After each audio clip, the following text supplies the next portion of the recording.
Did you know that Warhammer 40,000 has a lot of rules? Like a ton of them, like a billion million rules. And just a little while back, I did a video on the rules in 40k that a lot of people get wrong. Well, it turns out that a lot of people in the comment section of that video brought up some rules that they didn't entirely understand either. So, we're doing a part 2. Let's get into it. More rules in 40k. Most people get wrong.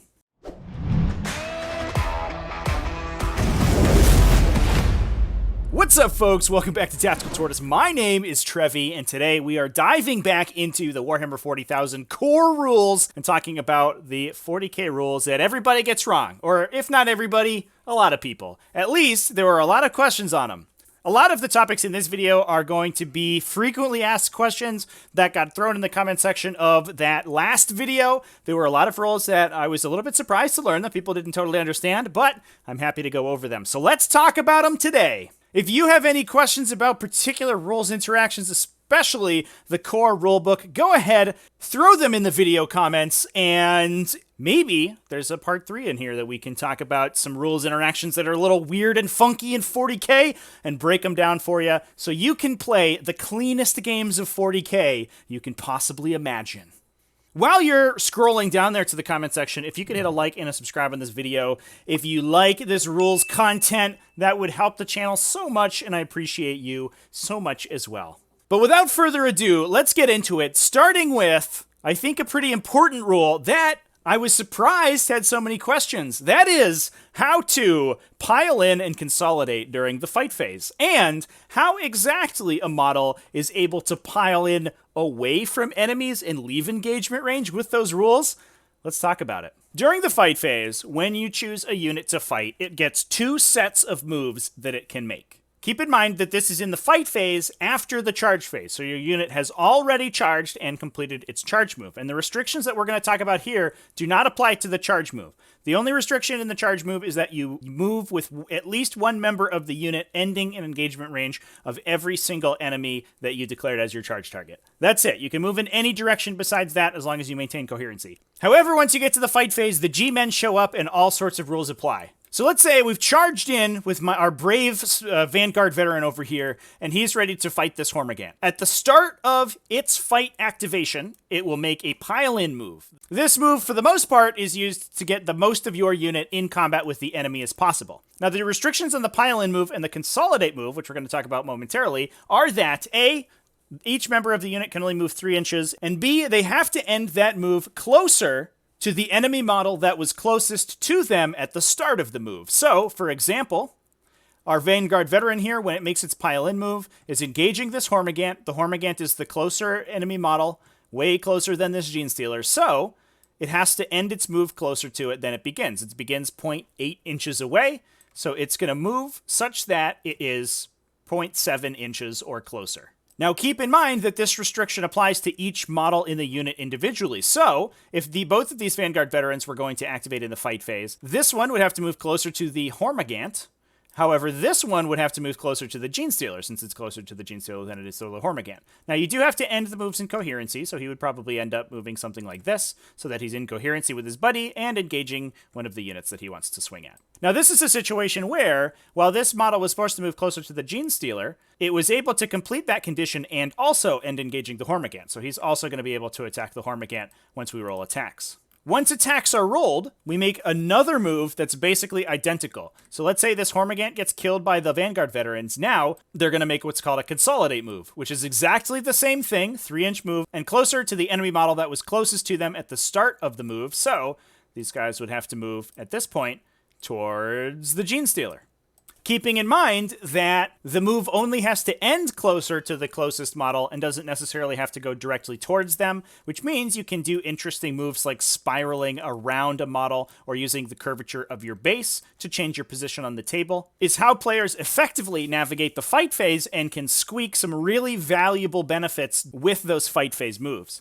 Once you keep in mind that both piling in and consolidating are performed almost exactly the same way, it gets a lot easier to parse through in your head.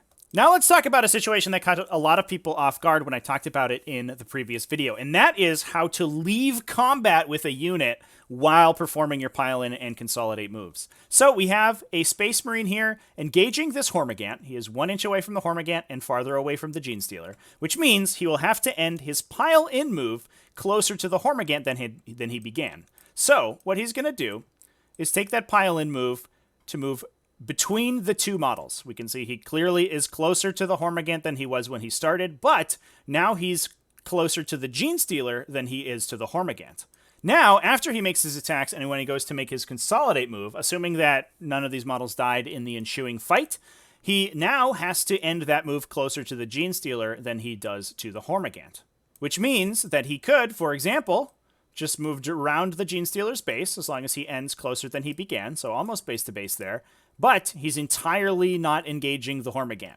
In this case, assuming the Hormigant didn't charge this fight phase, it will now not be able to attack because it doesn't have any enemy models in melee with it when it comes its turn to fight. As we talked about in the previous video, if this unit has not already been chosen to fight, when it becomes your turn to pick a unit to fight, it doesn't have anybody currently in engagement range. If it didn't charge this turn, it doesn't get to fight at all. Even if it was charged successfully by this Vanguard veteran, if he used this trick to pile out of melee, it won't get to swing. Next up, let's talk about another cool rule that some folks had questions about. This is rolling psychic tests, and specifically how Perils of the Warp and rolling super smites actually work. Now, the procedure of rolling a psychic test is pretty easy. You roll 2d6 and you try to get equal to or higher than the warp charge value of the spell that you're trying to cast. There are a couple caveats, however. If you roll a 2 or a 12, you suffer Perils of the Warp, take D3 mortal wounds, and the spell might fail. It fails on a double 1s, probably because it's below your warp charge, and it could fail on a double 6. If you kill yourself, even on a boxcar's Perils, despite the fact that you most likely beat the warp charge value of your spell, it automatically fails. Now, there's one thing to note here, however. The numbers that you need to roll in order to take a Perils of the Warp are a natural 2 or a natural 12. If you've ever played Dungeons & Dragons before, you know what I'm talking about. But that means that in order to suffer Perils, you have to roll specifically 2 1s on the dice, 2 dice with facings of a 1 pip, or 2 6s on the dice. Any bonuses or penalties that you have to cast do not affect whether or not you Perils. So, for example, if you were to roll a 3 on a psychic test with -1 to cast, because you rolled a 3, you do not Perils, although your cast probably fails because I don't think anything in the game has warp charge 2. In the same way, if you roll 11 to cast, but you have +1, that also doesn't mean you Perils because you didn't roll 2 natural 6s. This also means that some interesting situations can come up where if you have a -1 to cast, for example, and you roll double 6s, you will still Perils, but your opponent can then deny the spell on a double 6 because the sum total of your psychic test was only 11. So if they beat that with double 6s themselves, they will deny the power. Keep in mind also that Deny the Witch attempts do not suffer Perils ever. That only applies to taking the psychic test itself. Now, some people get this wrong by assuming that your bonuses apply to the number that you have, and there's a couple of reasons for this. First off, orcs do it differently. When a weird boy is casting a spell, they look at the actual value, including your bonuses, to see if their head blows up. That's different than every other faction. No other faction does that. But when you're casting the Smite psychic power or any other psychic power that has an effect that grows the higher the result of your psychic test is, you do apply bonuses and penalties to your psychic test. So, Smite, for example, performs a Super Smite, which is a D6 smite rather than a D3. That's sort of a colloquial term people use for it. It's not a real rules term. It's just when you roll smite and get big numbers. That occurs when the psychic test to cast the smite results in a final number of 11 or more. Technically greater than 10, but they couldn't just write 11 plus, I guess. This means that if you roll a 10, but you have +1 to cast, it will equal a Super Smite, and if you roll an 11, but you have -1 to cast, it will not. It is a little confusing because the Psychic phase uses both natural dice and modified dice for some effects, but it's important to keep in mind when those two things apply. Another core rule I wanted to touch on is how characteristics get modified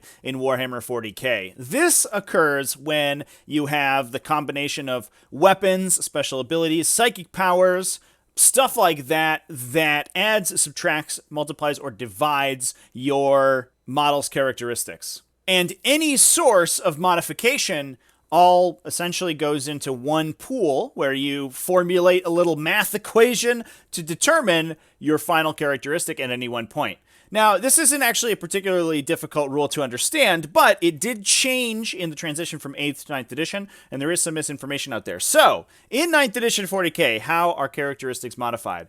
Anytime you're modifying a characteristic, it has to follow a very strict order of operations. First, you divide your characteristics. Then you multiply, then add, then subtract. So, for example, a very common combination. I have a Space Marine Captain. He has a Thunderhammer, which is a 2x strength weapon, and he has the Imperium Sword Warlord trait, which gives him +1 strength when he charges.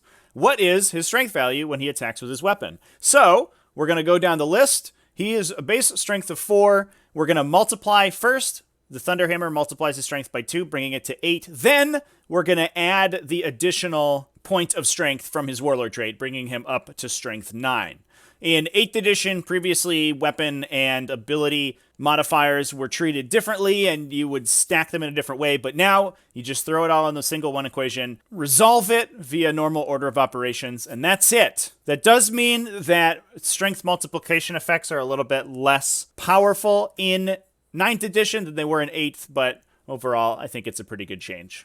Next up, let's talk about strategic reserves, how to place them on the table, and some specific interactions with the reinforcements rules. First up, the differentiation between strategic reserves, reinforcements, and models that are set up during the game is weird and awkward, so let's go through it real quick here. According to the core rulebook, any unit that starts the game not on the table that's in your army list is a reinforcement. This includes strategic reserves. However, not all of your reinforcements are going to be strategic reserves. Strategic reserves are specifically reinforcements that come on the table using the rules that allow you to spend CP to bring your units off the table edge that are detailed in the advanced rules of 40k. So units that are set up elsewhere, like in teleport homers or burrowing beneath the ground or outflanking with the Space Wolves or the White Scar stratagems as some examples, those are all reinforcements, but they are not strategic reserves. To make things more confusing for everybody, models that start on the table but are then removed and placed back on the table are not strategic reserves or reinforcements, but are, for the most part, treated the same way as reinforcements. They aren't destroyed after battle rounds 3 or 5 if you're playing GT if they aren't put on the table, like a reinforcement would be, but they trigger all of the same rules when you come back in on the table, things like Auspec Scam or Omni Scramblers. So with that out of the way, I hope your brain isn't leaking out your ears too much quite yet. Let's talk about putting strategic reserves on the table and exactly how it works. First off, most reinforcement abilities and strategic reserves is no different, restrict you to placing your models outside 9 inches of enemy models. However, there's one exception to this, and that is if you are placing your strategic reserve and at least one model out of the unit is within 1 inch of your table edge. So, for example, let's say that this unit of Hormagaunts has made it all the way to my side of the table.